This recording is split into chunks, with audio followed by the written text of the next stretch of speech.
bonsoir tout le monde. Bonsoir aux personnes présentes et à vous à la maison quand vous allez nous regarder. Alors, samedi le 19 novembre, c'était la journée québécoise pour la santé et le bien-être des hommes. Rappelons-nous qu'avec novembre, l'organisme québécois Procure est entièrement dévoué au cancer de la prostate. Aussi, un gars peut avoir besoin de parler. Il a le droit de ne pas bien aller. Alors, autant pour la santé physique que pour la santé mentale des hommes, si vous voulez bien, prenons ensemble ce soir ce moment de silence pour ceux qui en ont besoin.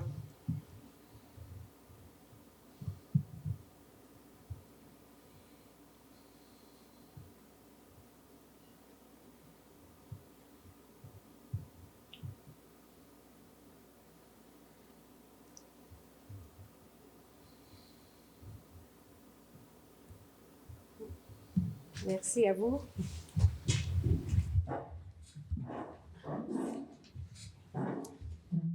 Alors, pour débuter, je vais prendre une proposition pour l'ouverture de la séance. M. Charest. Proposé, M. Charest, c'est appuyé par? Pierre-Luc Denoncourt. M. Denoncourt. Alors, avant d'aller plus loin, je tiens à souhaiter ce soir la bienvenue à Maître Laurence Guénette, qui est avec nous ce soir pour sa première séance du Conseil. Alors, merci. Mme Guénette, elle a accepté d'occuper le poste de greffière à la ville d'Amqui. Alors, bienvenue avec nous, Mme Guénette. Merci beaucoup. Et aussi, je vais quand même en profiter, ce que je n'ai pas fait lors de la dernière séance du Conseil du mois d'octobre, c'est de dire un merci très sincère à Mme Sophie Lévesque, qui a brillamment occupé le poste de greffière par intérim après le départ de M. Paradis. Alors, merci beaucoup, Mme Lévesque. Alors, Mme Lévesque, quand même, continue à être avec nous comme greffière adjointe. Alors, ensuite, l'ordre du jour. Alors, vous avez eu, vendredi dernier, l'ordre du jour. Vous avez eu le temps de le consulter. Est-ce que quelqu'un est prêt à en faire la proposition? Luc Daigle.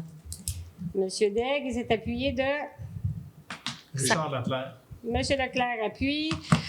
Questions, commentaires concernant l'ordre du jour? Est-ce que c'est unanime? Parfait. Alors, en 3, la séance de consultation publique. Nous n'avons pas de consultation publique ce soir. En 4, le procès-verbal de la séance. D'abord, le procès-verbal de la séance ordinaire du 17 octobre 2022. Alors aussi, vous avez eu le temps d'en prendre connaissance. Est-ce que quelqu'un est prêt à en faire la proposition? Hélène Guilbeault. Madame Guilbeault propose et c'est appuyé par? Sarah-Josée Fournier. Madame Fournier appuie. Questions, commentaires? Est-ce que quelqu'un demande le vote? C'est donc à l'unanimité. 4.2, que le procès-verbal de la séance ordinaire du 17 octobre, cette fois-ci, c'était la séance extraordinaire. Alors, il s'agissait du dépôt pour le programme quinquennal d'immobilisation 2023-2027 qui nous avait été présenté. Alors, est-ce que vous avez pu aussi en prendre connaissance de ce procès-verbal? Est-ce que quelqu'un veut en faire la proposition? Sarah-Josée Fournier. Madame Fournier, c'est appuyé par? M. Charest. Monsieur Charest appuie. Questions, commentaires? Est-ce qu'on demande le vote? Ça va donc être à l'unanimité. Nous en sommes maintenant à la période de questions des citoyens. Alors, j'invite les gens de la salle qui veulent s'adresser à nous, d'abord de vous présenter au micro, de dire votre nom et de dire le sujet que vous voulez nous présenter.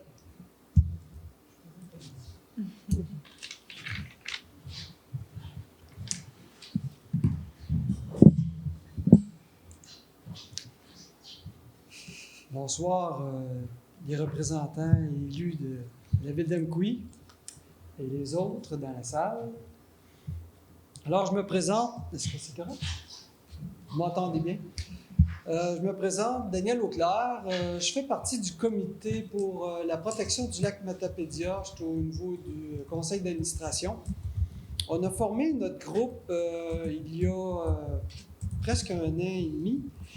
Et puis, on a regroupé, c'est une demande qui a été faite par l'organisme des bassins versants, Restigouche et Matapédia. Le document que j'ai en main, normalement, vous a été présenté. Je crois que vous en avez pris connaissance. Pour ceux qui n'ont pas eu la chance, j'ai des copies ici. Est-ce qu'il y en a qui n'en veulent? Le document, j'ai fait parvenir le document à tous les élus par courriel. Fait qu'ils l'ont lu. Fait que vu que j'ai 7 minutes, je vais le lire intégralement. Normalement, on est 3. On fait le tour des municipalités pour présenter un peu qu'est-ce que le comité, c'est quoi les objectifs à court et moyen terme. Et puis, faites-vous-en pas, vous êtes rendus les 3e. Alors je commence à avoir un peu de pratique, ça va bien. Le début de l'histoire, comme je vous disais, ça a débuté à l'automne 2021 aux citoyens de la Matapédia. On s'est réunis à Val-Brillant. Ça regroupait des gens de tous les milieux et on a eu la chance d'avoir des élus comme Luc, dernièrement Pierre-Luc, et puis on a 2 personnes de Val-Brillant au niveau du conseil municipal, puis on a une personne de Sébec qui font le suivi pour nous au niveau des élus. C'est sûr qu'on n'est pas un organisme à but non lucratif pour l'instant. On est surtout chapeauté par l'organisme des bassins versants. Alors, les intérêts, il y a comme 2 enjeux. Il y a 2 groupes qui se sont formés, ceux qui s'occupent des poissons et ceux qui s'occupent de l'aspect environnement et information.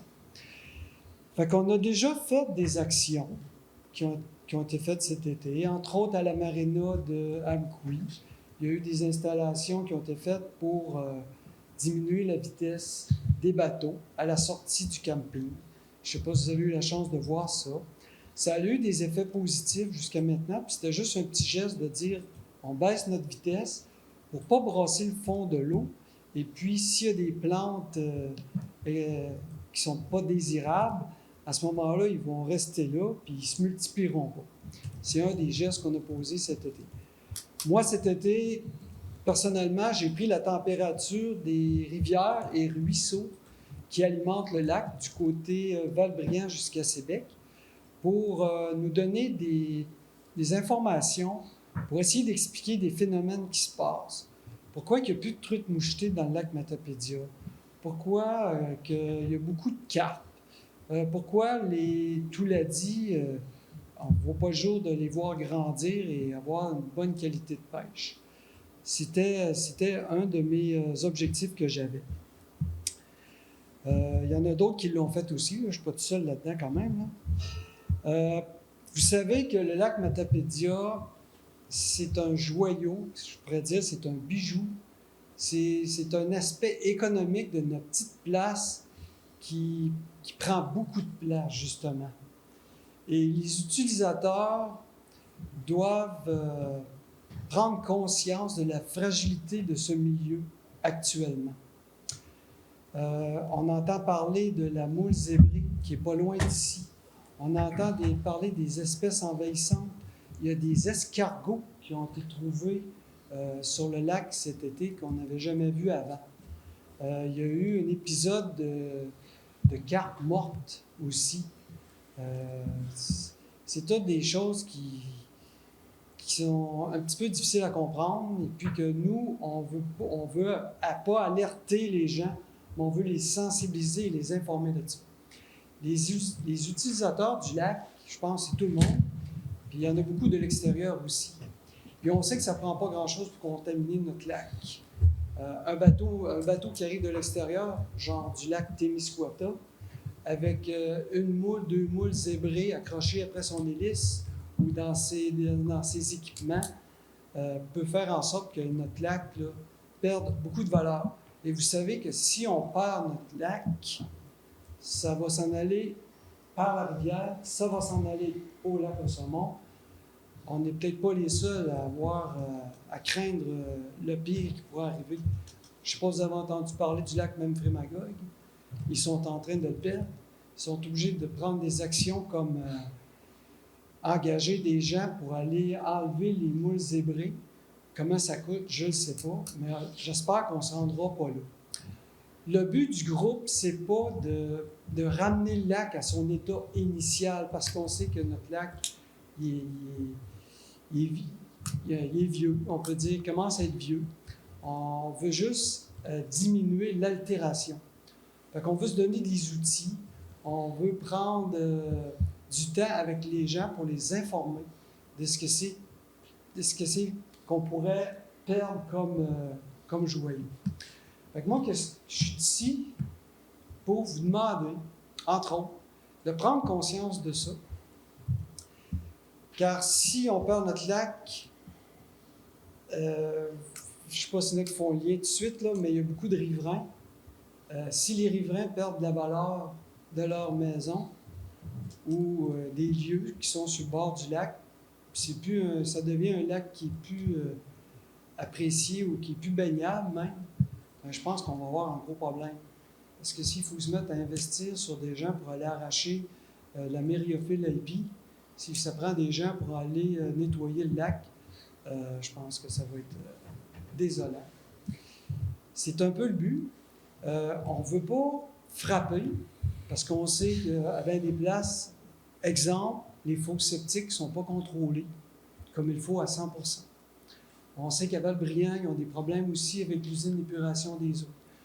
Il y a plein de problèmes comme ça qui semblent vouloir se régler, mais c'est ça qu'on va suivre de près, puis on va essayer d'informer les gens.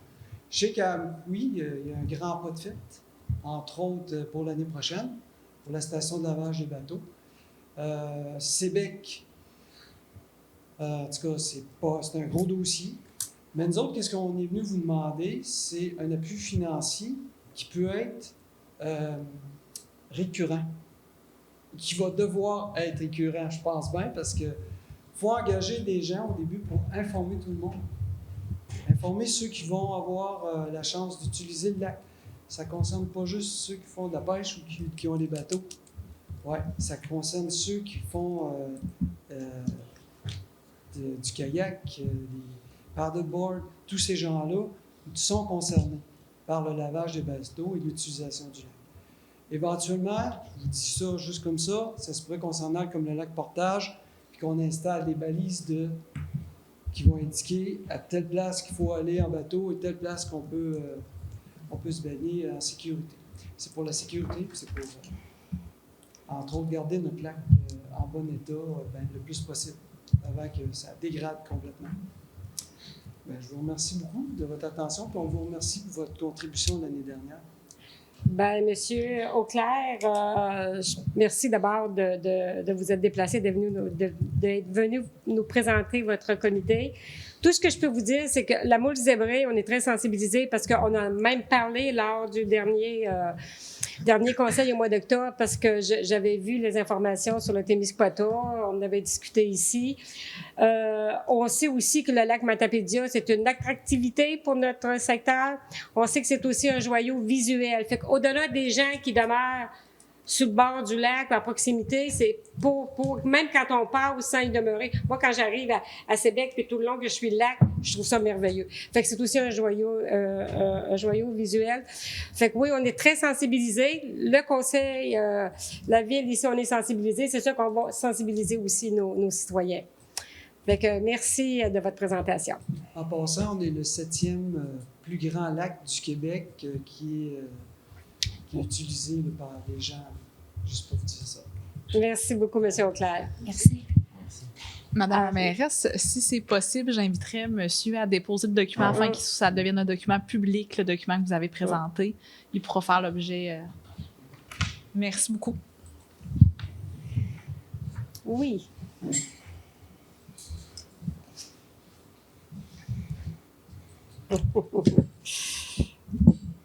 Bonjour. Bonjour. Bonjour. Contrairement à vous, je ne suis pas vraiment une experte du micro. Là. Vous avez une prestance impressionnante. Je vais essayer de faire de mon mieux.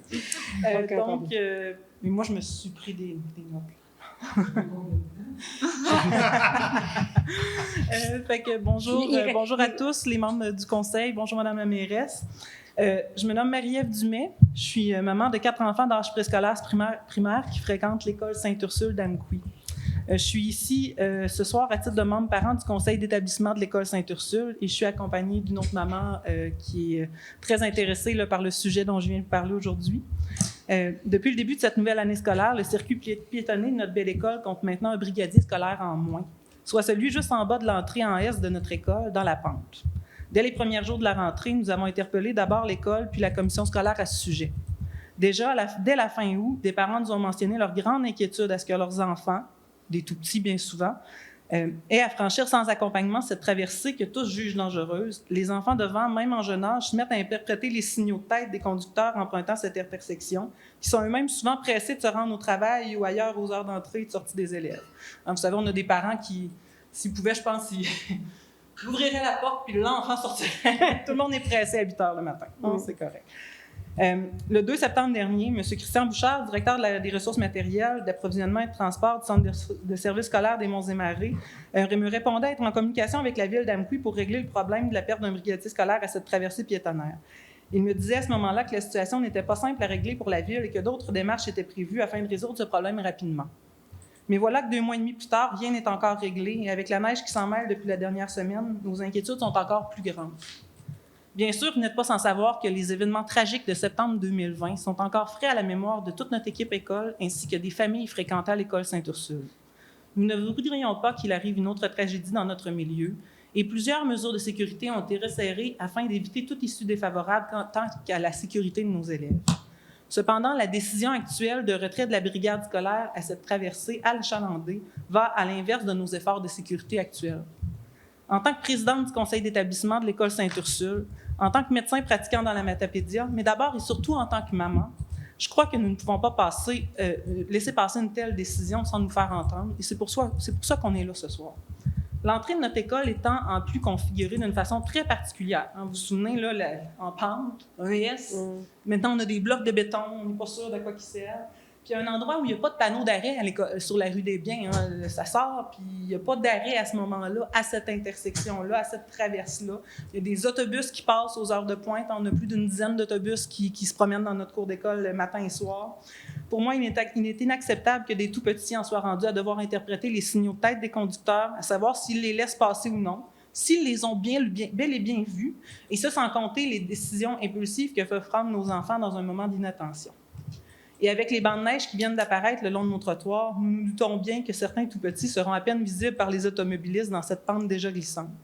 Déjà, plusieurs parents d'enfants utilisant cette intersection à traverser me rapportent des échappées belles depuis le retrait du brigadier, et nous n'en sommes qu'au 3e mois de l'année scolaire et qu'à la première semaine de neige. J'ai l'impression que nous nous débattons dans ce dossier depuis plusieurs semaines déjà sans que nos demandes soient répondues. Et c'est pour cette raison que nous nous retrouvons ici ce soir. En vous remerciant de l'attention portée à notre demande, nous espérons un règlement rapide dans ce dossier qui nous tient à cœur. Merci, Mme Dumais, de vous être déplacée, de venir. Tout ce que je peux vous dire aussi, c'est que nous sommes à la recherche de brigadier. Fait que si vous connaissez quelqu'un ou quelqu'une, n'importe qui serait prêt à faire le travail de brigadier, envoyez-nous-là tout de suite parce que vraiment, on est en recherche, on fait des annonces et on n'a pas de nom. Fait que c'est ça, je vous dis, si dans votre environnement, s'il y a des parents qui seraient prêts à le faire, de toute façon, on va défrayer, mais on recherche vraiment des personnes pour le faire. Est-ce que c'est Marie-Hélène, est-ce que vous voulez, Mme Dupont, est-ce que vous voulez rajouter quelque chose? Non, mais moi, je veux vous remercier de votre présence, de venir mentionner ces enjeux-là. Effectivement, on est en contact avec M. Bouchard. Le brigadier n'a pas été retiré cette année, il a été retiré déjà l'année dernière suite à des discussions qu'il y avait eu avec Mme Maltais. On se rappelle qu'il s'agit d'une entrée privée de l'école Sainte-Ursule, alors il y a aussi une responsabilité de l'école. Alors, on comprend l'enjeu, mais il y a des discussions qui demeurent à avoir, puis on a vraiment un enjeu au niveau de l'embauche de brigadier. Comme le dit Mme Blanchette, en fait, même là, on doit retirer le brigadier qui est sur la rue d'Auteuil de l'école Caron parce qu'on doit l'apporter à l'école Sainte-Ursule. Il n'y en aura plus, ou l'école Caron, parce qu'on a vraiment un enjeu d'embauche. Alors, on lance l'appel à tous. Je pense que ça vous avait déjà été transmis. Mais des gens qui veulent faire 4 périodes de 15 à 20 minutes par jour, ça ne court pas les rues. Alors, si vous pouvez nous aider là-dedans, ça serait grandement apprécié. Ce que je comprends, c'est que ça va au-delà de l'enjeu du nombre de personnel. L'enjeu est aussi du fait que le poste à cette traversée-là a été... Parce que là, vous me dites que c'est une entrée, je comprends, mais là, j'ai l'impression que l'école puis la ville se renvoient la balle. Non, absolument pas. Non. Non, absolument pas. C'est vraiment venu du fait qu'on n'a pas été capable de remplacer. C'est vraiment de là qu'est venu les premières discussions avec l'école, puis c'est encore ça aujourd'hui, là. On était à 4 brigadiers, on est rendu à 2 cette semaine, là.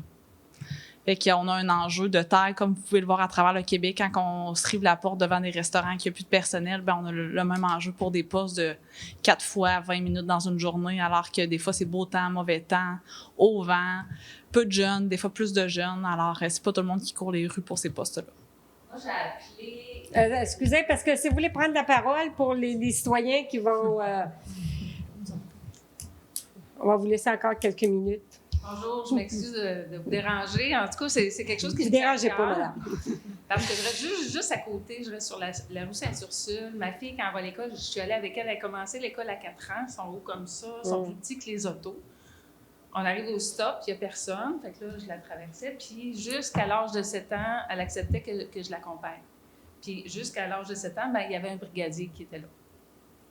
À un moment donné, je suis allée avec elle par plaisir parce que j'avais le goût d'aller. Puis j'ai fait « Oh mon Dieu, tu sais, c'est pas facile. Tu arrives au stop, puis bon, les gens sont pressés, ils regardent rapidement, ils vont. Puis, tu sais, à un moment donné, les gens font juste un petit signe ou font juste comme un signe de tête, puis vas-y, puis tout ça. Fait que j'ai fait des appels. J'ai appelé à l'école, on m'a dit que c'était la ville. Bon, OK. On a discuté un petit peu. OK. J'ai appelé la ville. La ville m'a dit qu'il y avait eu une étude qui avait été faite qu'il n'y avait pas besoin de brigadier à cet endroit-là. Fait que j'ai rappelé l'école pour dire, ben là, il y a une étude, il n'y a pas d'étude, on attend un brigadier, il n'y en a pas. J'ai parlé, moi, je suis infirmière à l'hôpital, puis je rencontre beaucoup de gens, puis on discute. Puis il y a un monsieur d'Alliance 9000 qui m'a dit que c'est eux qui fournissaient les brigadiers, puis qu'il n'y avait pas de demande. Bon, j'ai fait OK. Mais tu sais, ça, c'est tout du... Hein? Fait que madame... La directrice n'était pas au courant qu'il y avait eu une étude. Fait qu'elle m'a dit, ben quand je vais vérifier l'étude, puis je vous rappelle, ça fait 2 ans, je n'ai pas eu de retour d'appel. Moi, j'y allais tous les jours de 4 à 7 ans de ma fille pendant 4 ans. Je voyais moi, je l'accompagnais, je la trouvais trop petite, mais je voyais des petites filles s'en aller toutes seules à l'école avec le sac à dos plus gros qu'eux, puis plus petit que les autos. Je me disais, comme, mon Dieu, comment ils font pour laisser les enfants partir comme ça? C'est ça. On va dans des endroits où il y a des personnes âgées, il y a des pancartes de diminuer le kilomètre-heure, c'est à 30 km/h, l'endroit où il y a la bâtisse de personnes âgées. Tu vas n'importe où, tu vas dans un terrain de camping, c'est 10 km/h parce qu'il y a des piétons, il n'y a pas de neige, les gens sont en vacances, sont relax. Tu passes à l'école Sainte-Ursule à 8h moins quart le matin, je vous suggère de passer à pied. Allez-y à pied, puis regardez. Essayez de passer. Il y a une sortie, là, il y a un gros affaire de béton. Des fois, il y a 2 autos qui sortent. Les autobus passent, super gentils, ils essayent de faire sortir les parents de l'école. Bien, allez-y, tu sais, je passerai après. Puis là, il y en a d'autres qui arrivent de l'autre bord, qui virent pour rentrer dans l'école. Puis tu as les enfants qui sont là, qui font... Qu'est-ce que je fais? Moi, je me dis, si je n'étais pas là ce matin-là, qu'est-ce qu'elle aurait fait? Je ne sais pas. Je comprends. C'est ça. Je pense qu'on 2 ans. On comprend très bien votre point. C'est ça, comme je vous disais, il y a aussi le problème, encore là, même si on voulait mettre un brigadier, là, on n'en a pas. Fait qu'il y a des discussions de toute façon qui vont avoir lieu encore avec l'école Sainte-Ursule. Je ne veux pas vous interrompre, mais est-ce que je pourrais avoir votre nom? Moi, c'est Marie-Josée Blanchette. Merci. Je m'excuse. Vous voulez dire quelque chose, M. Charest? Oui. Ça m'intéresse. Par rapport à ce que vous dites, madame, puis madame Dumais aussi, c'est vrai, c'est inquiétant. Les jeunes à l'école Sainte-Ursule, ils rentrent en même place que les autobus circulent. Et j'ai vu à des endroits, on peut travailler pour essayer de s'améliorer, où est-ce qu'il y a un genre de carte d'information traverse des colliers. Et quand ça flash, tu es obligé d'arrêter. Ça, je pense qu'on peut s'en aller, on peut faire des démarches par rapport à ça, si on pouvait installer ça. On peut se poser la question, on peut peut-être avoir une réponse aussi par rapport à ça, moi, je trouve. Parce que les enfants, Moi, ma fille, elle s'est déjà fait frapper en traversant, nous autres, en face du CEMEC, l'ancienne école. Et puis, le monsieur ne l'a jamais vu, il a traversé, il l'a jamais vu. Elle avait 7 ans, 6-7 ans. Fait que c'est vrai, c'est dangereux. C'est vrai qu'il y a déjà eu des personnes qui faisaient la circulation. Là. Il y en avait direct en bas de la rue pour monter à l'école Sainte-Ursule. Là. Ça voyageait beaucoup par là. Puis il y avait un brigadier là, puis il y en avait un dans la rue Sainte-Ursule. Puis il y en avait un à la sortie. Là, je ne sais plus. OK, bien, c'est ça. De toute façon, on va faire des vérifications, monsieur Charest aussi. Ouais. On va vérifier une petite dernière petite. C'est parce que j'ai fait faire des pancartes. Oui. Puis moi, je la trouve belle, je la trouve un peu exagérée, mais c'est ça. Mon chum, il veut pas que je les mette parce que j'ai pas la permission, mais je voulais juste vous les montrer si jamais vous... Mais oui. Vous les avez? Mais oui. Parfait.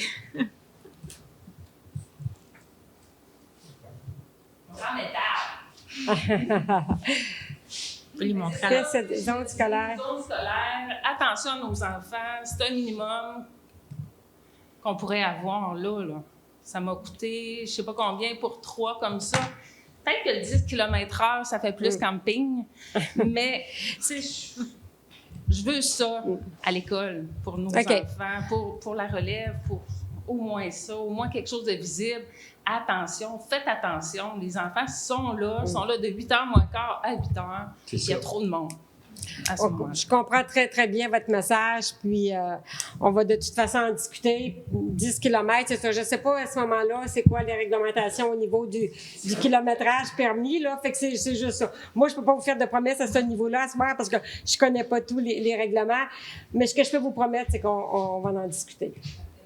Merci de votre présence. Merci J'en de vous être déplacé. profiterai également pour mentionner que dans le programme quinquennal d'immobilisation de la ville d'Amqui, il est prévu de refaire la rue des Biens à l'été 2023. Alors, on a eu la confirmation de la subvention. On a déposé dans un programme pour assurer la sécurité routière pour ce tronçon-là, qui est le tronçon de la rue des Biens, là, uniquement exemple du CEMEC jusqu'à l'entrée des autobus. Actuellement, la traverse piéton qui est clignotante, exactement. Alors, il devrait y avoir des aménagements si la commission scolaire participe également au sein de cette entrée-là, qui est l'entrée problématique dont vous avez fait part. Là.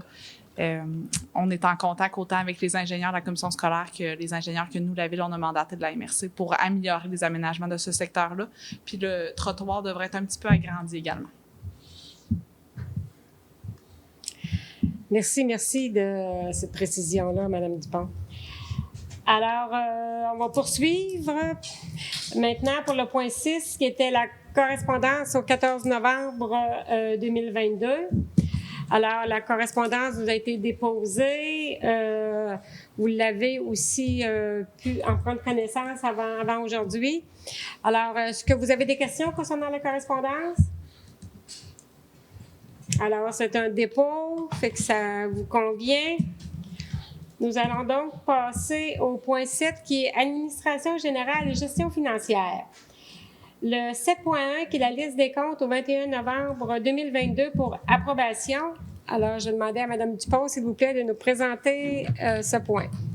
Oui, alors pour le 31 octobre 2022, c'est une liste des comptes qui totalise 1 356 899,40 $.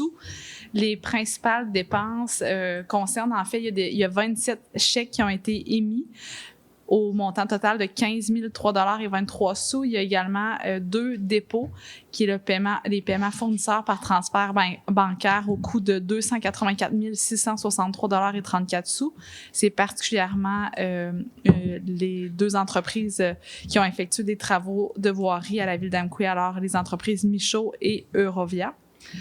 Par la suite, il y a 31 prélèvements en octobre, notamment pour les DAS, l'électricité ainsi que la téléphonie, pour une somme totale de 513 610,88 $.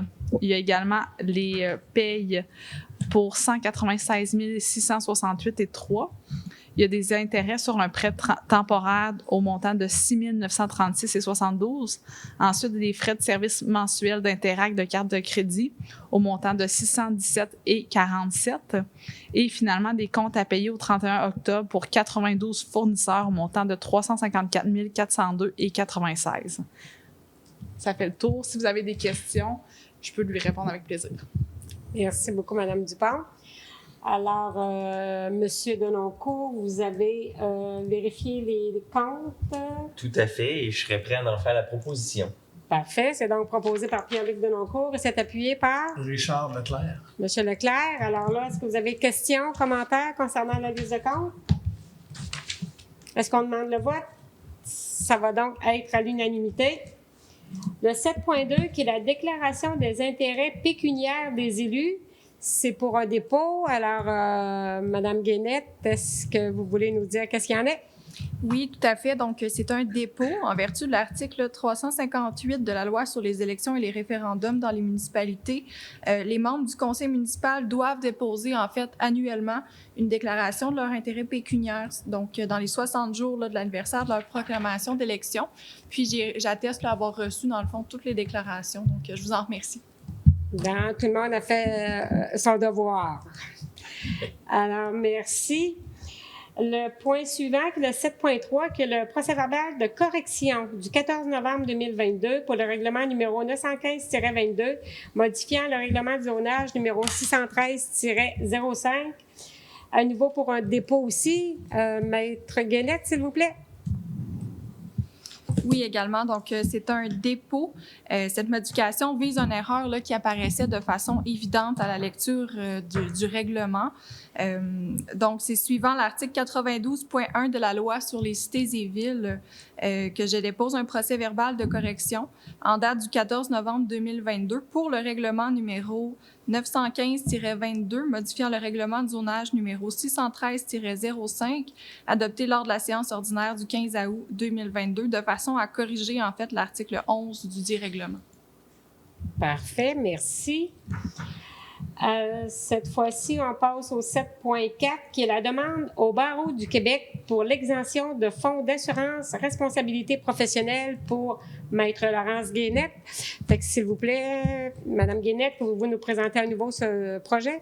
Oui, donc, considérant que tout membre du Barreau du Québec doit souscrire au fonds d'assurance responsabilité professionnelle, considérant qu'un membre du Barreau du Québec exerçant de façon exclusive pour un organisme municipal peut être exempté de souscrire au fonds d'assurance responsabilité professionnelle si l'organisme se porte garant, prend fait et cause et répond financièrement des conséquences de toute erreur ou omission de cet avocat dans l'exercice de ses fonctions.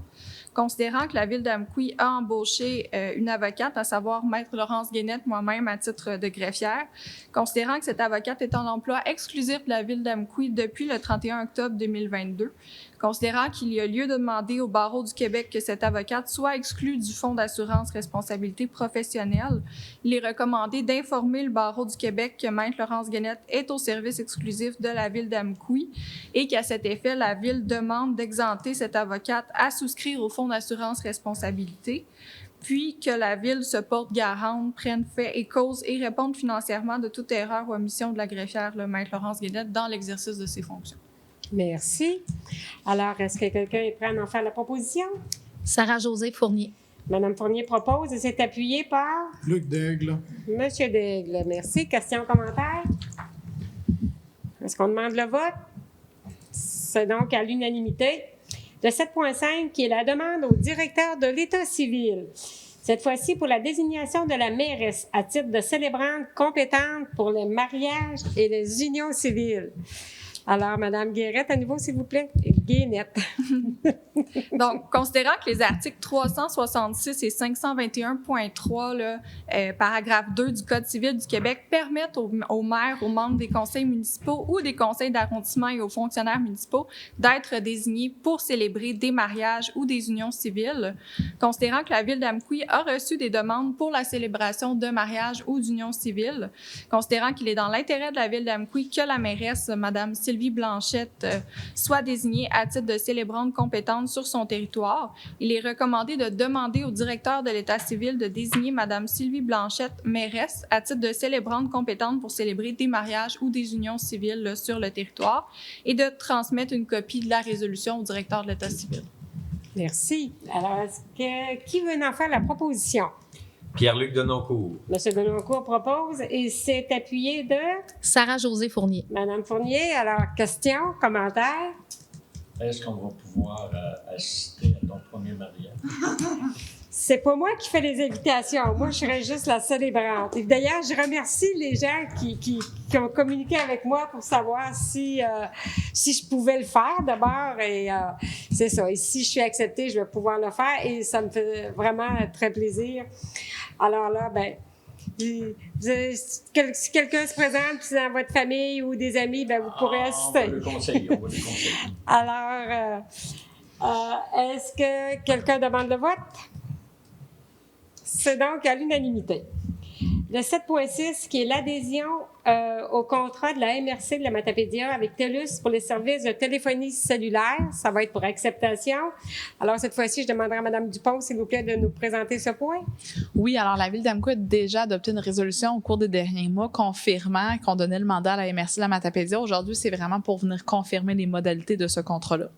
Alors, considérant que la MRC de la Matapédia a conclu un contrat d'une durée de 36 mois avec TELUS pour les services de téléphonie cellulaire, considérant que le contrat permet l'adhésion des municipalités locales aux services de téléphonie cellulaire aux mêmes termes et conditions que la MRC de la Matapédia, permettant ainsi de bénéficier de tarifs de groupe avantageux, considérant que pour des raisons contractuelles nécessitant un minimum de 20 abonnés, les comptes seront au nom de la MRC de la Matapédia, mais que la Ville aura un compte séparé sous la nomenclature MRC de la Matapédia Ville d'Amqui et sera responsable d'acquitter ses factures, considérant que la Ville aura accès au portail de gestion intelligente de TELUS afin d'acheter, renouveler et gérer ses appareils de façon indépendante, considérant que la Ville a pris connaissance des termes et conditions du contrat conclu le 16 septembre 2022 entre la MRC et TELUS, il est recommandé d'adhérer au contrat de téléphonie cellulaire de la MRC de la Matapédia pour 10 appareils sur une période de 36 mois, représentant pour la Ville une dépense mensuelle de 359,30 $ plus taxes en fonction des forfaits retenus, de s'engager à respecter les termes et conditions prévus au contrat intervenu entre la MRC de la Matapédia et TELUS et à gérer de façon autonome ses appareils et ses factures, de s'acquitter des frais pour le support informatique et téléphonique offert par la MRC de la Matapédia en fonction de la tarification en vigueur, soit plus particulièrement le support qui est apporté par M. Steve Dufour. Parfait, merci. Alors, qui veut en faire la proposition? Hélène Guilbeault. Mme Guilbeault propose et c'est appuyé par Richard Leclerc. M. Leclerc. Question, commentaire? Est-ce qu'on demande le vote? C'est donc à l'unanimité. Maintenant, le point suivant, le 7.7, qui est la demande à la Commission municipale du Québec de rayon partage en santé mentale, renouvellement de la reconnaissance aux fins de l'exemption de taxes foncières, la position de la Ville d'Amqui.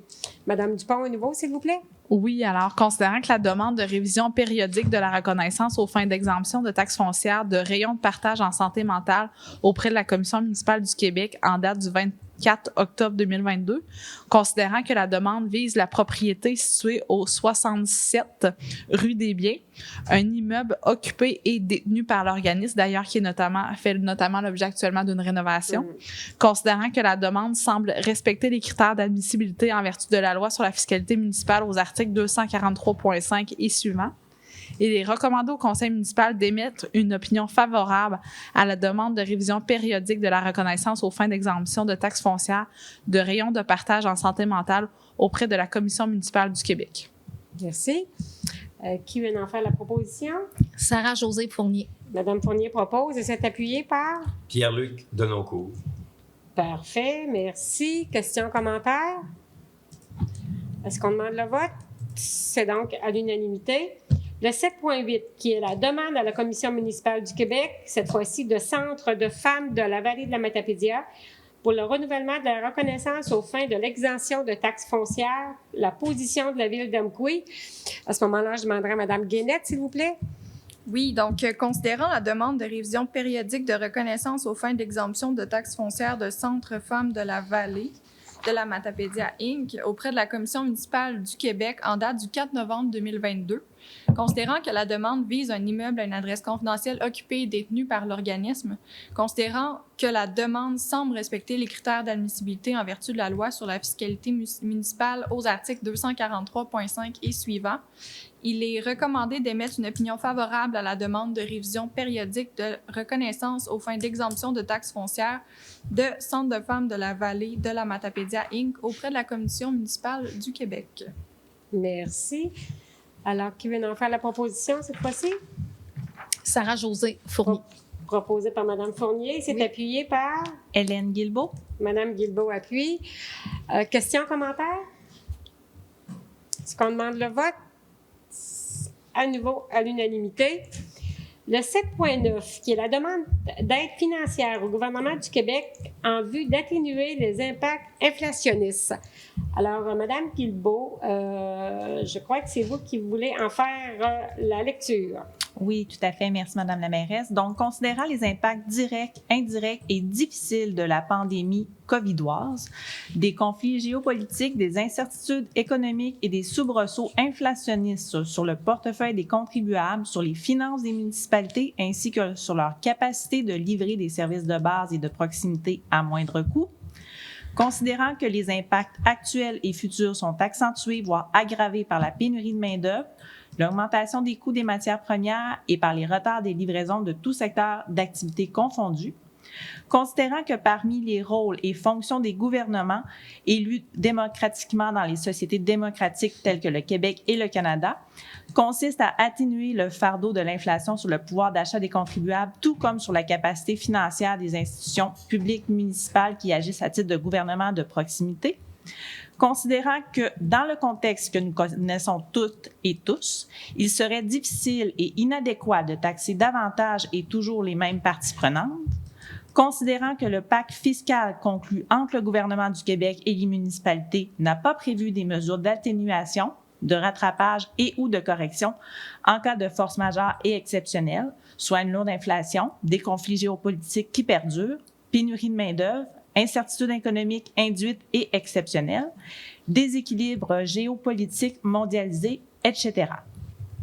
En conséquence, je propose que la Ville d'Amqui interpelle directement le premier ministre du Québec, M. François Legault, afin qu'il examine la possibilité de fournir une aide financière ponctuelle aux municipalités afin que ces dernières maintiennent un niveau de taxation raisonnable vis-à-vis leurs contribuables. Que la Ville d'Amqui juge qu'une aide financière, soit l'aide ponctuelle aux municipalités, dans un contexte inflationniste accablant, de conflits géopolitiques et de pénurie de main-d'œuvre, garantira le développement des territoires sans biaiser les capacités financières immédiates, institutionnelles et le pouvoir d'achat des contribuables et parties prenantes. Il faut que je reprenne mon souffle, parce qu'il y en a beaucoup. Que la Ville d'Amqui interpelle l'ensemble des protagonistes d'appuyer la présente résolution, à commencer par la Fédération québécoise des municipalités, l'Union des municipalités du Québec, l'Association des directeurs généraux des MRC du Québec, l'Association des directeurs généraux des municipalités du Québec, les communautés métropolitaines de Montréal et de Québec, que la présente résolution soit transmise au bureau du premier ministre du Québec, au ministre de l'Économie, de l'Innovation et de l'Énergie, au ministre responsable du développement économique régional et le ministre responsable de la métropole et de la région de Montréal, au ministre des Affaires municipales et de l'Habitation, aux députés des territoires et autres forces vives, soit la FQM, l'UMQ, la DGMQ, la DGMRCQ, la CMM et la CMQ, organismes que j'ai mentionnés précédemment. Merci, Mme Guilbeault. Alors, vous en faites la proposition. Oui. Qui appuie, s'il vous plaît? Sarah-Josée Fournier. Mme Fournier appuie. Questions, commentaires? Ce qu'on demande le vote, ça sera donc à l'unanimité. Le point 8, qui est ressources humaines. 8.1, qui est le rapport des ressources humaines pour la période du 18 octobre au 21 novembre. Donc, ici, c'est un dépôt. 8.2, la prolongation du contrat de M. Mathieu Morin au poste contractuel de responsable culture et loisirs. Alors, je demanderai à Mme Dupont, s'il vous plaît, de nous en faire la présentation. Oui, alors c'est pour prolonger le contrat de M. Mathieu Morin à titre de responsable culture et loisirs pour la durée d'1 an suivant la fin du contrat actuel, soit du 11 février 2023 au 9 février 2024. Les conditions de travail se font selon l'entente intervenue entre le Comité des ressources humaines et M. Mathieu Morin. Merci, Mme Dupont. Alors, qui veut en faire la proposition? Moi, je vais le faire. Sarah-Josée Fournier. Mme Fournier fait la proposition et c'est appuyé par Pierre-Luc Denoncourt. M. Denoncourt. Alors, question, commentaire. Est-ce qu'on demande le vote? Ça sera donc à l'unanimité qu'on demande à M. Morin de poursuivre son beau travail. Le point 9, qui va être travaux publics et hygiène du milieu. 9.1, la modification de la résolution numéro 2017-105 pour l'enregistrement et l'immatriculation des véhicules à la Société de l'assurance automobile du Québec pour la désignation des représentants à la ville d'Amqui. Cette fois-ci, Mme Guénette, s'il vous plaît, pour nous présenter le point. Donc, considérant la résolution 2017-105 adoptée le 6 mars 2017 par le Conseil municipal de la ville d'Amqui, considérant qu'il y a lieu de modifier la désignation des signataires pour tous les documents requis par la Société de l'assurance automobile du Québec en ce qui a trait notamment à l'enregistrement et l'immatriculation des véhicules propriété de la ville d'Amqui, il est recommandé de modifier la résolution numéro 2017-105 afin de désigner les personnes suivantes pour signer tous les documents requis par la Société d'assurance automobile du Québec pour l'enregistrement et l'immatriculation des véhicules propriété de la ville d'Amqui, soit Maître Marie-Hélène Dupont, directrice générale, Monsieur Stéphane Chiasson, directeur du service des travaux publics, Monsieur Serge Perron, contremaître division voirie, ainsi que Monsieur Gilles Filion, contremaître division entretien. Merci, Mme Guénette. Fait qu'ici, on avait besoin d'une petite mise à jour. Alors, qui est prêt à en faire la proposition, s'il vous plaît? Gilles Charret.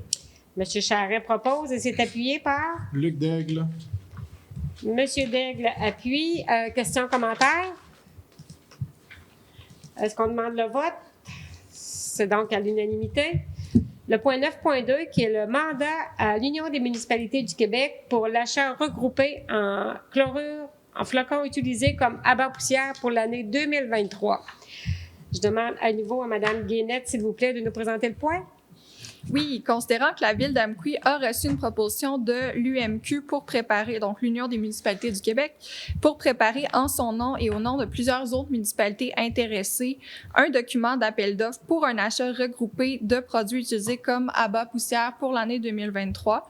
Considérant que l'article 29.9.1 de la loi sur les cités et villes permet à une organisation municipale de conclure avec l'UMQ une entente ayant pour but l'achat de matériel, que ce même article précise que les règles d'adjudication de contrat par une municipalité s'appliquent aux contrats accordés en vertu du présent article et que l'UMQ s'engage à respecter ces règles, qui précise que le présent processus contractuel est assujetti au règlement numéro 26 sur la gestion contractuelle de l'UMQ pour ces ententes de regroupement adoptées par le conseil d'administration de l'UMQ, considérant que la proposition de l'UMQ est renouvelée annuellement sur une base volontaire, considérant que la ville d'Amqui désire participer à cet achat regroupé pour se procurer le chlorure de calcium solide en flocons dans les quantités qui sont nécessaires à ces activités.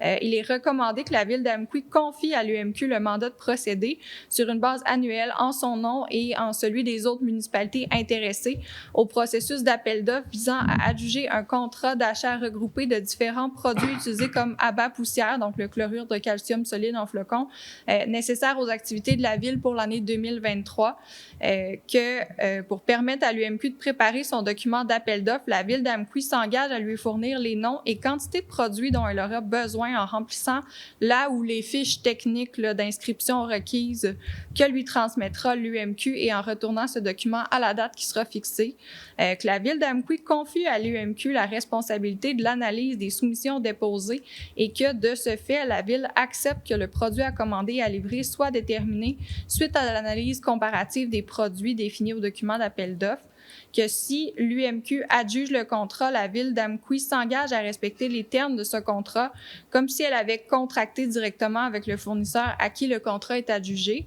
puis que la Ville d'Amqui reconnaît que l'UMQ recevra directement de l'adjudicataire à titre de frais de gestion un pourcentage du montant facturé avant taxe à chacun des participants. Le dit taux est fixé annuellement et précisé là, dans le document d'appel d'offres, puis qu'un exemplaire de la présente résolution soit transmis à l'UMQ. Merci beaucoup, Mme Guénette. Alors, qui est prêt à en faire la proposition? Et Gilles Charret. M. Charret propose et s'est appuyé par? Richard Leclerc. M. Leclerc. Questions, commentaires? Alors, on sait qu'on a sorti nos pelles pour la neige depuis lundi dernier, mais on parle quand même d'abat poussière pour l'été prochain. Fait que, faites-vous-en pas, il y a un été qui va revenir après l'hiver. Est-ce qu'on demande le vote? C'est donc à l'unanimité.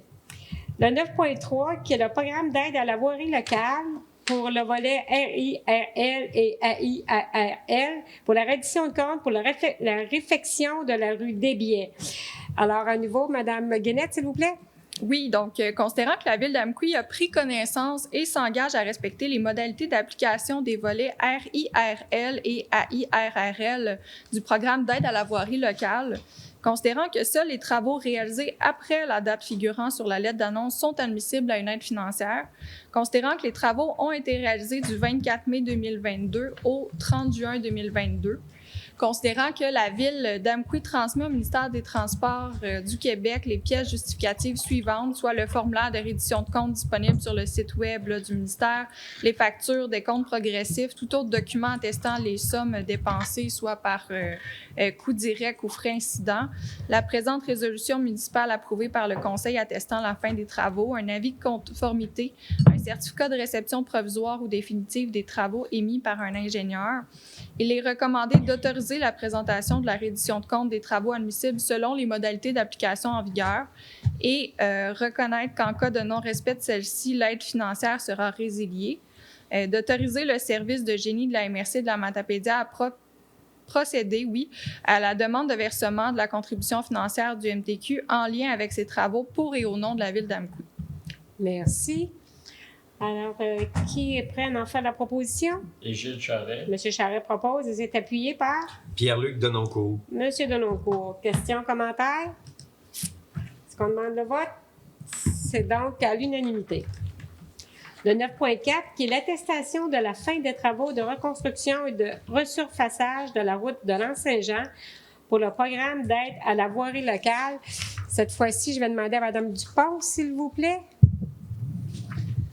Considérant que la Ville d'Amqui a pris connaissance et s'engage à respecter les modalités d'application des volets RIRL et AIRRL du programme d'aide à la voirie locale offert par le ministère des Transports du Québec concernant son dossier de réfection et resurfaçage de la route de l'Anse-Saint-Jean, qui est le numéro de dossier RIRL-2020-966.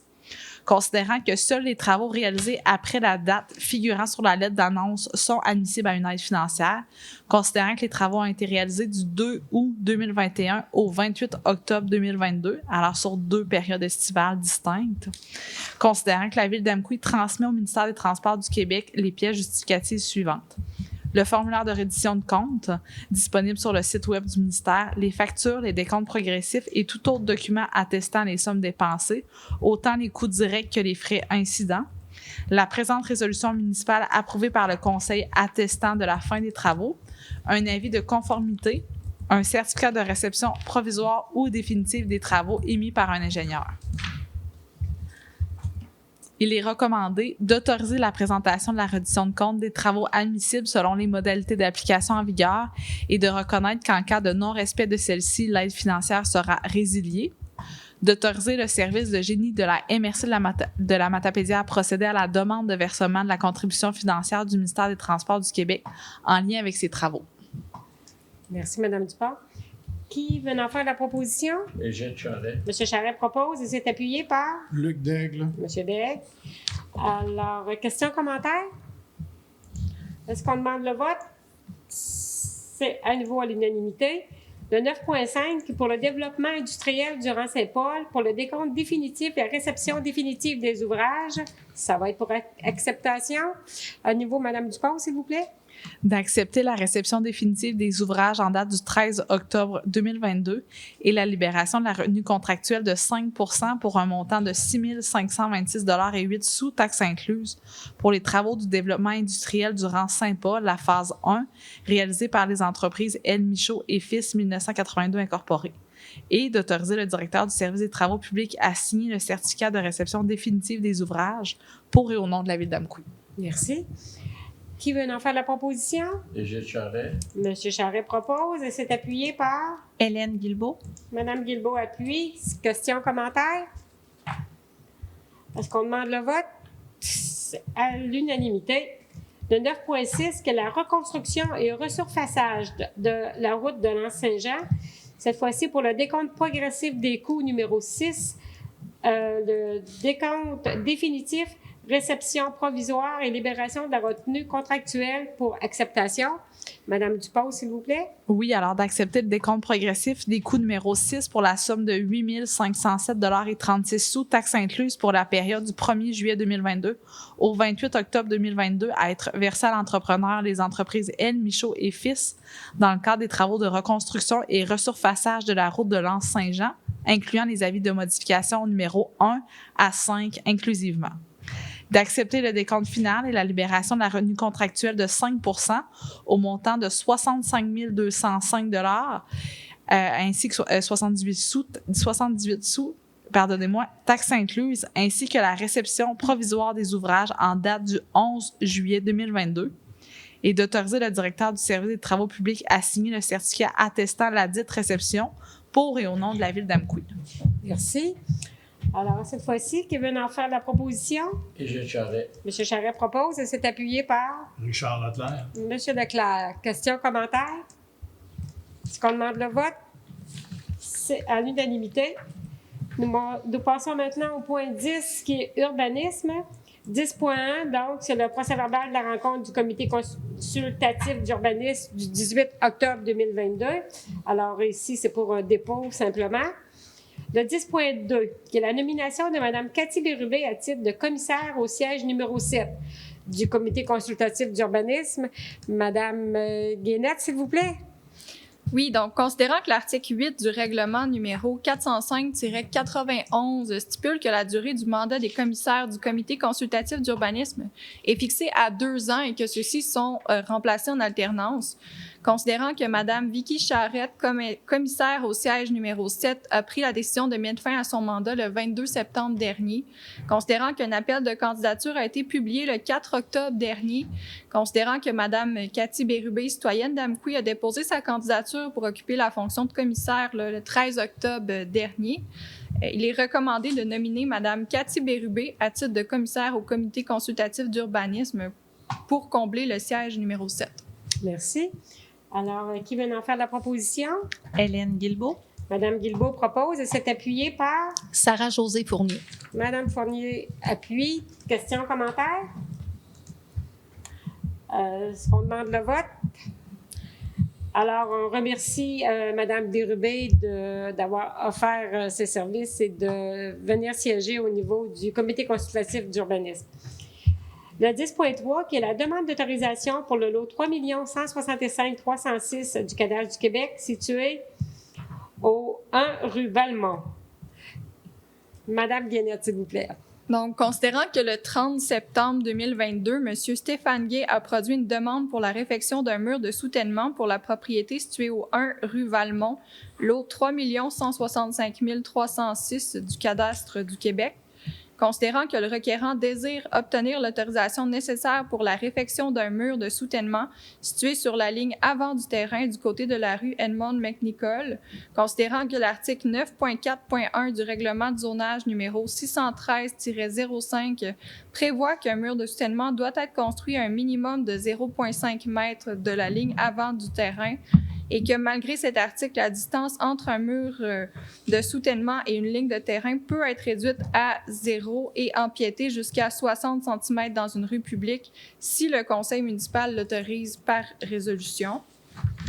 Considérant que le mur de soutènement projeté serait légèrement déplacé vers la propriété du demandeur, considérant que la construction d'un mur de soutènement conforme à la réglementation n'est pas possible car un mur situé à 0,5 m de la ligne avant excéderait la hauteur maximale permise de 1,2 m et le talus entre le mur et le bâtiment principal aurait une pente supérieure à 40 %. Il est recommandé d'accepter la réfection du mur de soutènement sur la ligne avant du terrain, du côté de la rue Edmond McNichol, lequel empiétera de moins de 60 cm dans l'emprise. Merci. Alors, qui vient en faire la proposition? Hélène Guilbeault. C'est proposé par Mme Guilbeault et c'est appuyé par? Sarah-Josée Fournier. Merci. Questions, commentaires? Est-ce qu'on demande le vote? C'est donc parfait. On passe au point 10.4, qui est la demande d'autorisation, cette fois-ci à la CPTAQ de M. Martin Malenfant pour le lot 3 413 830 et 3 413 833 du cadastre du Québec, situé au 28 chemin de l'Aigle. Alors, à nouveau, Mme Guénette, s'il vous plaît. Donc, considérant la demande faite au dossier numéro 436403 de la CPTAQ par la famille Malenfant pour un projet d'implantation d'un chemin sur le lot 3 413 830 du cadastre du Québec, considérant le compte-rendu de la demande et l'orientation préliminaire rendue par la CPTAQ le 20 juillet 2022 annonçant un refus de la demande, considérant qu'un îlot déstructuré a été identifié par la CPTAQ dans sa décision apportée collective du 27 décembre 2018 au dossier numéro 382761 en bordure du lac Matapédia, notamment sur les lots 3 414 530, 3 414 531, 3 414 527, 3 414 533, 3 414 534 et 3 413 826. Considérant que les lots 3 414 527, 3 414 533 et 3 414 534 ne sont pas encore construits, faute d'un chemin d'accès praticable et sécuritaire. Considérant que le lot 3 413 826 présente un potentiel de lotissement de 3 lots supplémentaires dans cet îlot déstructuré, qui doit être d'une superficie minimale là, de 3 750 m² en vertu de l'article 4.4.2 du règlement de lotissement numéro 614-05, mais que faute d'un chemin d'accès praticable et sécuritaire, le développement de ce terrain est paralysé. Considérant que le potentiel économique du développement optimal de l'îlot déstructuré, soit 6 résidences additionnelles en bordure du lac Matapédia, ne peut être atteint si la CPTAQ refuse de nouveau le projet de la famille Malenfant. Considérant qu'en conséquence d'un tel refus, la Ville d'Amqui est privée de revenus fonciers estimés à 21 000 $ annuellement, considérant que le projet est conforme au règlement de zonage numéro 613-05, considérant qu'il y a lieu d'optimiser la construction dans les îlots déstructurés en encourageant le comblement des espaces vacants, et ce, conformément aux objectifs d'aménagement contenus dans le schéma d'aménagement révisé, entre autres aux articles 2.1, 9.3 et 9.4 de la MRC de la Matapédia. Considérant qu'un refus de la CPTAQ rendrait ineffective en regard de l'îlot déstructuré qui nous occupe, la décision à portée collective numéro 382761 faisant ainsi fi du consensus de l'UPA, de la MRC, de la CPTAQ établi lors des négociations ayant mené à la dite décision à portée collective. Considérant que le projet répond aussi à un enjeu de sécurité compte tenu de la présence d'un passage à niveau de la route 132 et du chemin forestier existant qui débouche dans une courbe. Considérant qu'une autorisation de la CPTAQ permettrait une reconfiguration plus sécuritaire de cette intersection. Considérant qu'un chemin privé doit avoir une largeur de 15 mètres en référence à l'article 3.4 du règlement de lotissement numéro 614-05. Considérant que le chemin de l'Aigle est situé sur le territoire de la municipalité voisine, soit Val-Brillant, et qu'il s'agit d'un chemin privé non entretenu l'hiver et difficilement praticable. Considérant que la Ville d'Amqui n'a compétence que sur son territoire et de ce fait n'a aucune juridiction ni intérêt juridique pour intervenir sur la qualité, la conception ou le prolongement du chemin de l'Aigle, considérant qu'il serait déraisonnable d'imposer à la famille Malenfant l'obligation de s'entendre avec le propriétaire du chemin de l'Aigle pour son utilisation et son prolongement dans la ville d'Amqui. Considérant que l'îlot déstructuré chevauche les municipalités de Val-Brillant et d'Amqui et qu'il y a lieu, par souci d'équité intermunicipale, de permettre un accès à celui-ci du côté de la ville d'Amqui pour que le projet de la famille Malenfant puisse se réaliser.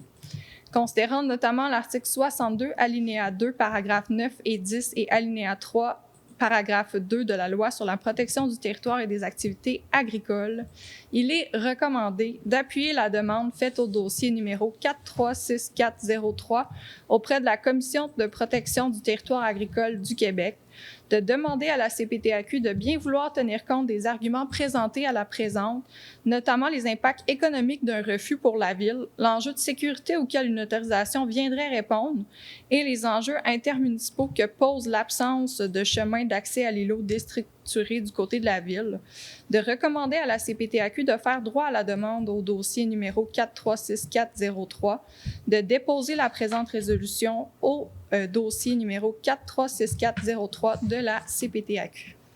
Merci beaucoup, Mme Guénette. C'est un bel exercice pour vous ce soir.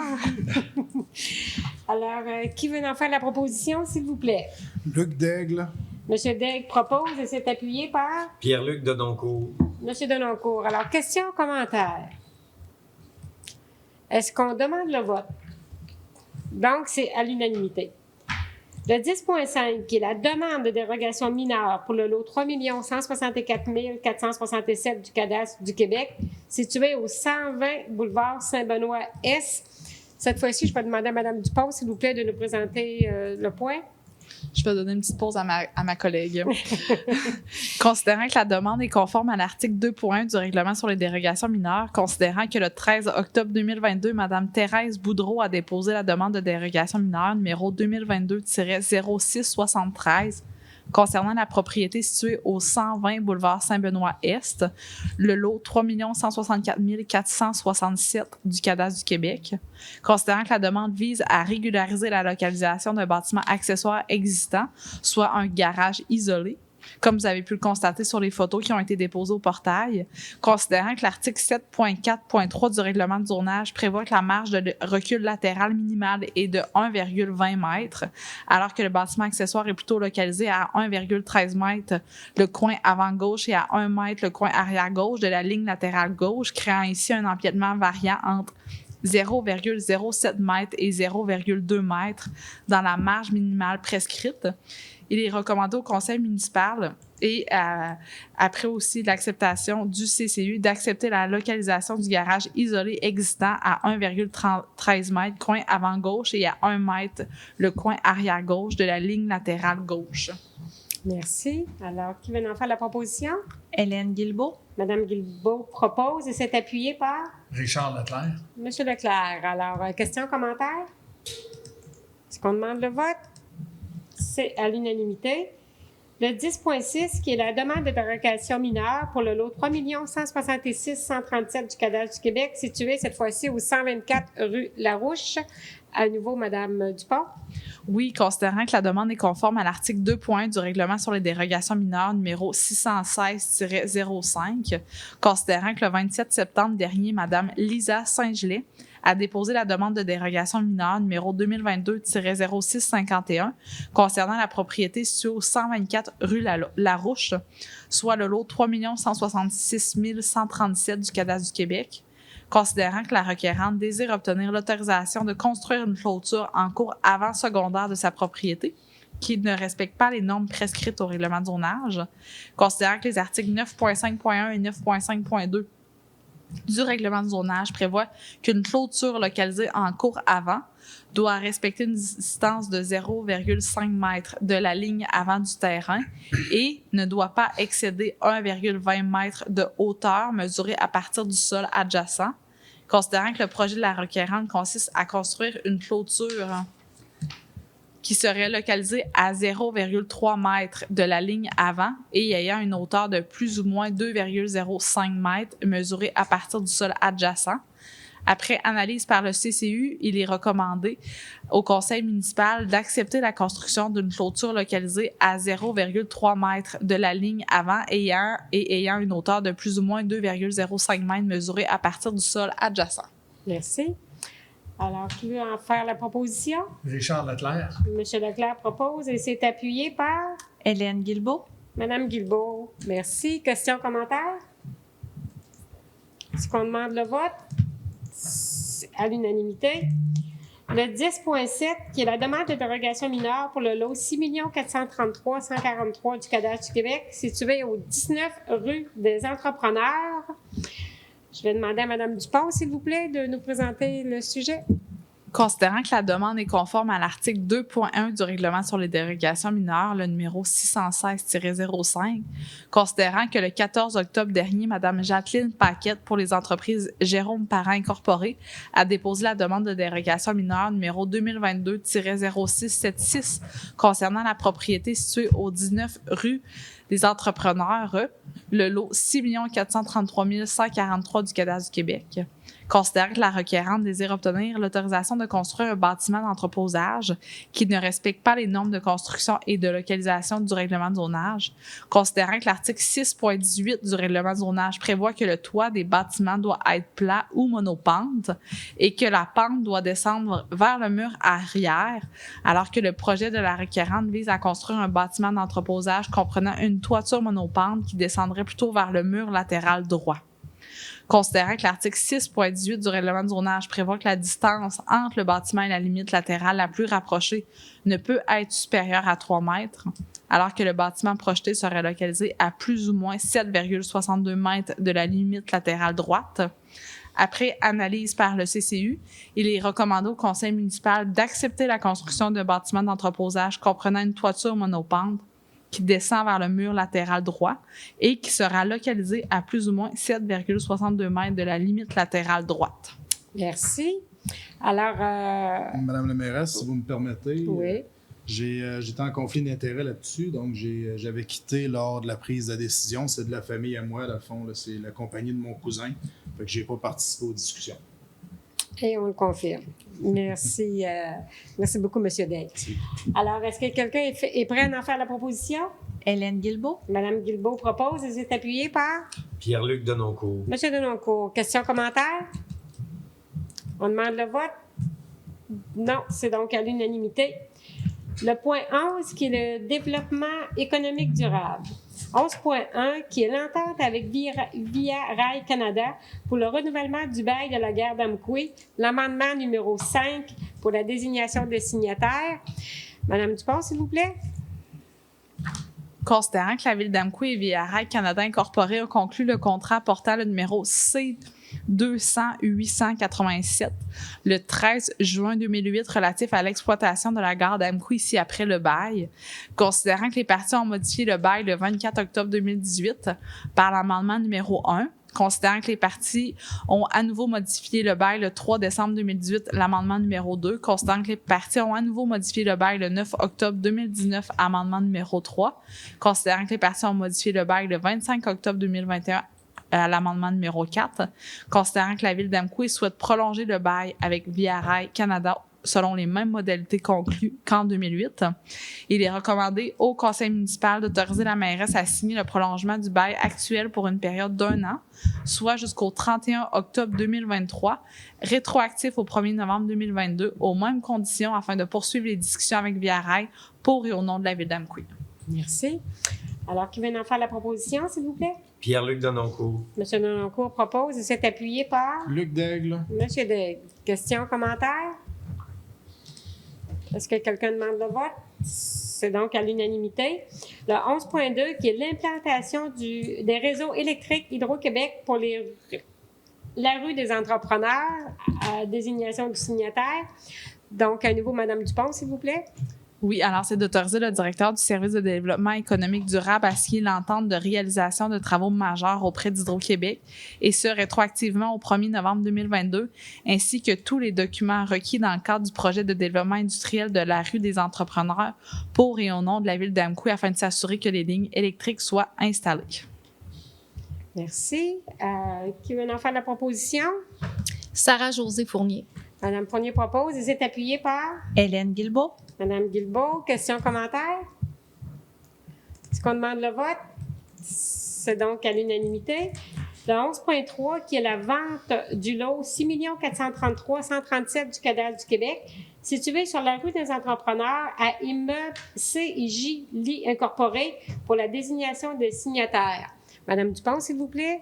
Considérant le désistement de la conciergerie d'Amqui quant à l'achat du lot 6 433 137 du cadastre du Québec, et ce, malgré son droit de préférence et la promesse d'achat signée le 10 mars 2022, considérant la résolution d'immeuble CJ Incorporé qui souhaite procéder à l'acquisition du même lot, considérant que l'acte notarié pour la vente du dit lot doit être signé au plus tard le 16 décembre 2022, il est recommandé au conseil municipal de modifier la résolution 2022-05-165 en retirant le paragraphe de confirmer la vente du lot 6 433 137 du cadastre du Québec situé sur la rue des Entrepreneurs pour un montant de 31 654,69 plus taxes à conciergerie d'Amqui, de confirmer la vente du lot 6 433 137 du cadastre du Québec situé dans la rue des Entrepreneurs pour le même montant, soit de 31 654,69 plus taxes à immeuble CJ Lit Incorporé, d'entériner la promesse d'achat afférente à cette vente, faite sans garantie légale, aux risques et périls de l'acheteur et aux conditions et modalités y étant énoncées, signé par M. Guillaume Viel, directeur du service de développement économique durable de la ville d'Amqui, et d'autoriser la greffière ainsi que la mairesse à signer les documents requis, dont le contrat notarié à venir avant le 16 décembre pour et au nom de la ville d'Amqui. Merci. Alors, on s'entend ici que c'est tout simplement une modification au niveau de la raison sociale. Alors, qui veut en faire la proposition, s'il vous plaît? Luc Daigle. Monsieur Daigle propose et c'est appuyé par? Richard Leclerc. Monsieur Leclerc appuie. Alors, questions, commentaires? Est-ce qu'on demande le vote? C'est à l'unanimité. Le 11.4, le développement résidentiel de 9431-3772 Québec Inc. sur la rue des Blés pour un accord de principe. Alors, Mme Dupont, à nouveau, s'il vous plaît. Considérant que la Ville d'Amqui a adopté le règlement numéro 890-22 concernant les ententes relatives à des travaux municipaux abrogeant le règlement 791-16 le 21 mars 2022, considérant que la compagnie numéro 9431-3772 Québec Inc. a déposé tous les documents requis conformément à l'article 8 du dit règlement en vue d'un accord de principe, considérant que l'article 9 du même règlement concernant les ententes relatives aux travaux municipaux stipule que le conseil municipal doit donner son accord de principe par résolution pour poursuivre les démarches afin de mandater les professionnels pour la réalisation des plans et devis préliminaires ainsi que les études requises. Considérant que l'article 9 du règlement stipule également qu'un accord de principe ne saurait constituer d'aucune façon que ce soit une garantie ou une expectative quant à la conformité du projet ou des travaux, ni même d'une garantie de réalisation du projet. Il est recommandé au conseil municipal de confirmer que la Ville d'Amqui donne son accord de principe au projet de développement résidentiel de la compagnie numéro pour le prolongement de la rue des Blés, conformément à l'article 9 du règlement numéro 890-22 concernant les ententes relatives à des travaux municipaux. Merci. Alors, qui veut en faire la proposition, s'il vous plaît? Luc Daigle. Monsieur Daigle propose et c'est appuyé par? Hélène Guilbeault. Madame Guilbeault. Questions, commentaires? Est-ce qu'on demande le vote? C'est à l'unanimité. Le 11.5, cette fois-ci, le développement résidentiel de Gestion Francis Lee Inc. sur la rue des Optimistes, encore là pour un accord de principe. Cette fois-ci, Madame Guénette, s'il vous plaît. Oui, donc il s'agit encore d'un accord de principe. Donc, considérant que la Ville d'Amqui a adopté le règlement numéro 890-22 concernant les ententes relatives à des travaux municipaux abrogeant le règlement numéro 791-16 le 21 mars 2022, considérant que Gestion Francis Lee Inc. a déposé tous les documents requis conformément à l'article 8 du dit règlement en vue d'un accord de principe, considérant que l'article 9 de ce règlement stipule que le conseil municipal doit donner son accord de principe par résolution pour poursuivre les démarches afin de mandater les professionnels pour la réalisation des plans et devis préliminaires ainsi que les études requises. Considérant que l'article 9 du dit règlement stipule également qu'un accord de principe ne saurait constituer d'aucune façon que ce soit une garantie ou une expectative quant à la conformité du projet ou des travaux, ni une garantie de réalisation du projet. Il est recommandé de confirmer que la Ville d'Amqui donne son accord de principe au projet de développement résidentiel de gestion Francis Lee Inc. pour le prolongement de la rue des Optimistes, conformément à l'article 9 du règlement numéro 890-22 concernant les ententes relatives à des travaux municipaux. Merci. Alors, qui veut en faire la proposition? Et Gilles Charret. M. Charret propose et c'est appuyé par? Richard Leclerc. M. Leclerc appuie. Questions, commentaires? Ce qu'on demande le vote, c'est donc à l'unanimité. Le 11.6, qui est le développement résidentiel de gestion Frédéric Godreau Inc. sur l'avenue de la Fabrique. À nouveau, un accord de principe. À nouveau aussi, Mme Guénette, s'il vous plaît. Oui, donc, considérant que la Ville d'Amqui a adopté le règlement numéro 890-22 concernant les ententes relatives à des travaux municipaux, considérant que gestion Frédéric Godreau Inc. a déposé tous les documents requis conformément à l'article 8 du dit règlement en vue d'un accord de principe, considérant que l'article 9 du dit règlement stipule que le conseil municipal doit donner son accord de principe par résolution pour poursuivre les démarches afin de mandater les professionnels pour la réalisation des plans et devis préliminaires ainsi que les études requises, considérant que l'article 9 du dit règlement stipule qu'un accord de principe ne saurait constituer d'aucune façon que ce soit une garantie ou une expectative quant à la conformité du projet ou des travaux, ni une garantie de réalisation du projet. Il est recommandé de confirmer que la Ville d'Amqui donne son accord de principe au projet de développement résidentiel de gestion Frédéric Godreau Inc. pour le prolongement de l'avenue de la Fabrique, conformément à l'article 9 du règlement numéro 890-22 concernant les ententes relatives à des travaux municipaux. Merci. Alors, qui veut en faire la proposition? Richard Leclerc. M. Leclerc propose et c'est appuyé de? Sarah-Josée Fournier. Mme Fournier appuie. Questions, commentaires? Est-ce que quelqu'un demande le vote? Non, donc c'est à l'unanimité. Le 11.7, qui est le développement résidentiel de gestion Frédéric Godreau Inc. sur l'avenue de la Fabrique pour autorisation de paiement. Madame Guénette, s'il vous plaît. Considérant que la Ville d'Amqui a adopté le règlement numéro 890-22 concernant les ententes relatives à des travaux municipaux, considérant que gestion Frédéric Godreau Inc. a obtenu un accord de principe de la Ville d'Amqui conformément à l'article 9 du dit règlement dans le cadre d'un projet de développement résidentiel de l'avenue de la Fabrique, considérant que les mandats pour services professionnels ont été octroyés par gestion Frédéric Godreau et que selon les articles 10 et 19 du dit règlement, la Ville d'Amqui rembourse la moitié des coûts relatifs aux travaux et services professionnels préliminaires prévus à l'article 10 sur réception des pièces justificatives.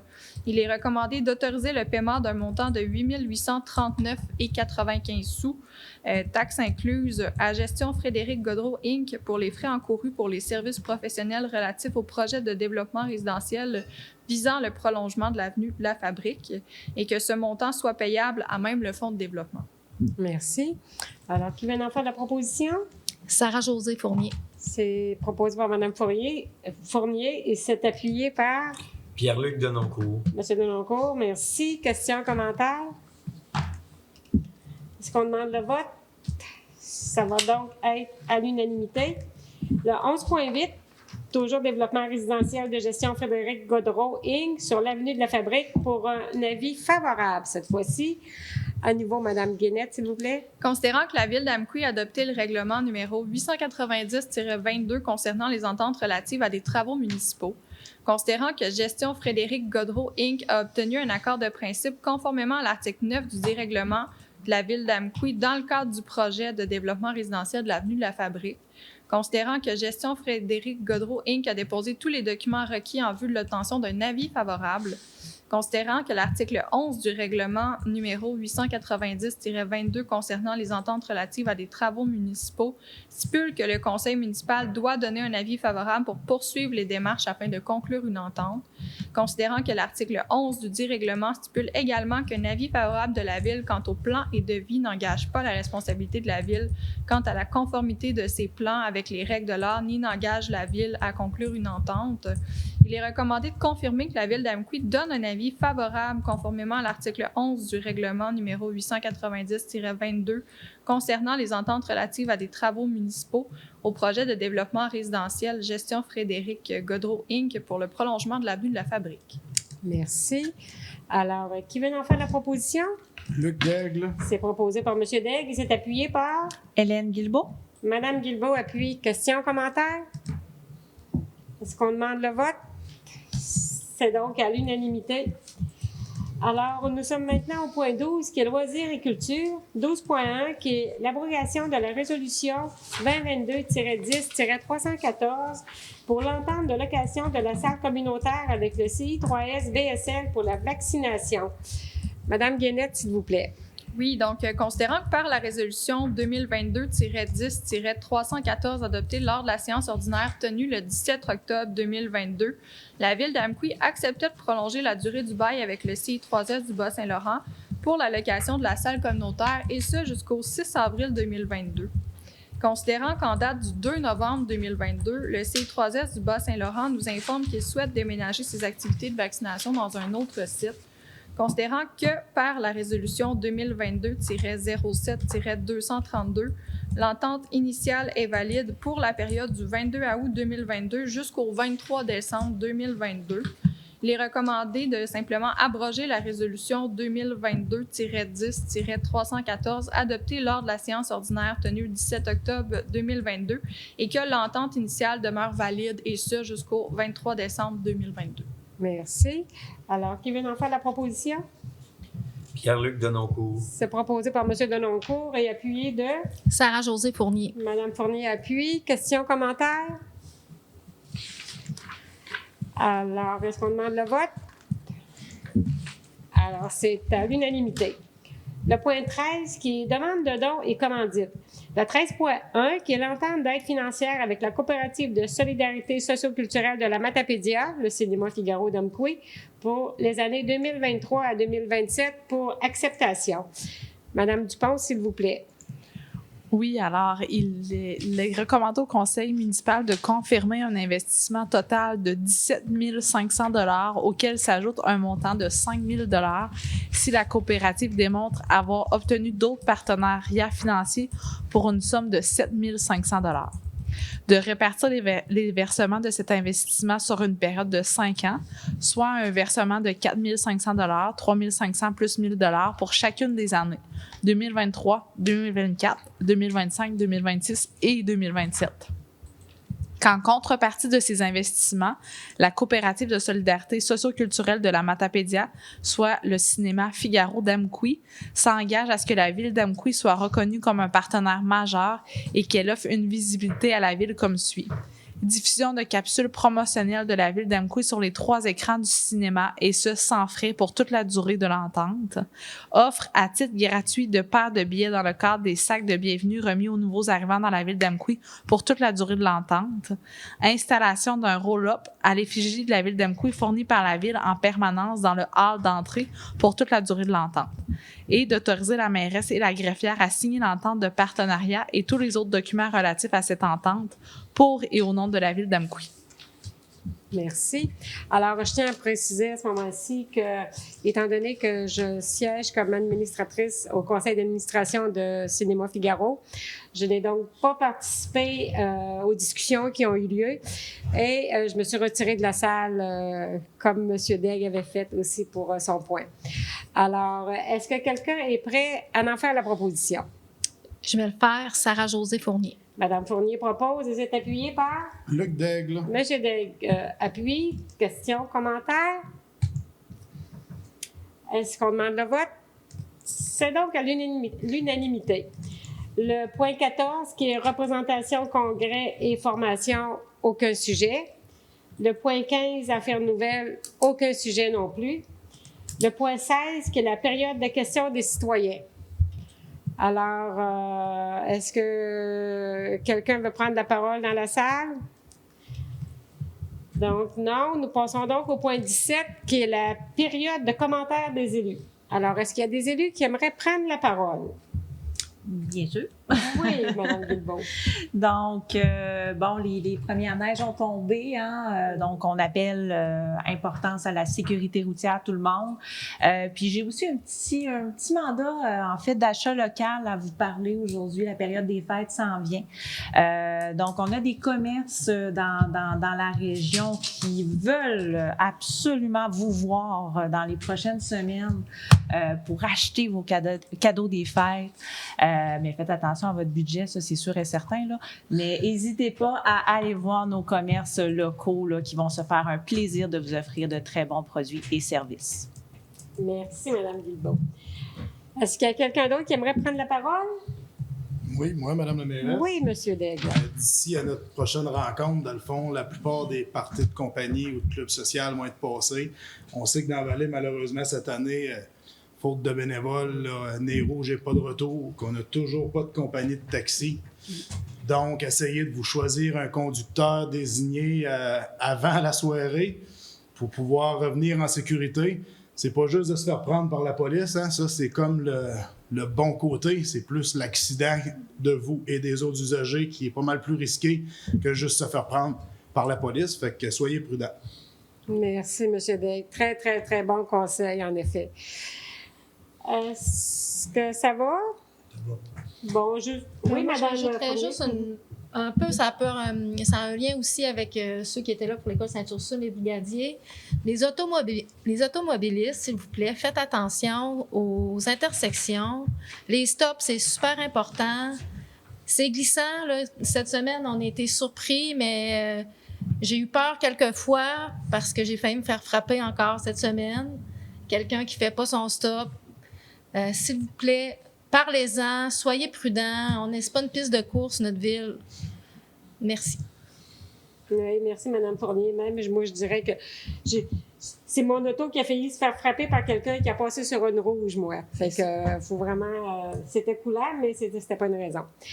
Juste 2 petits points, moi aussi, très, très rapides.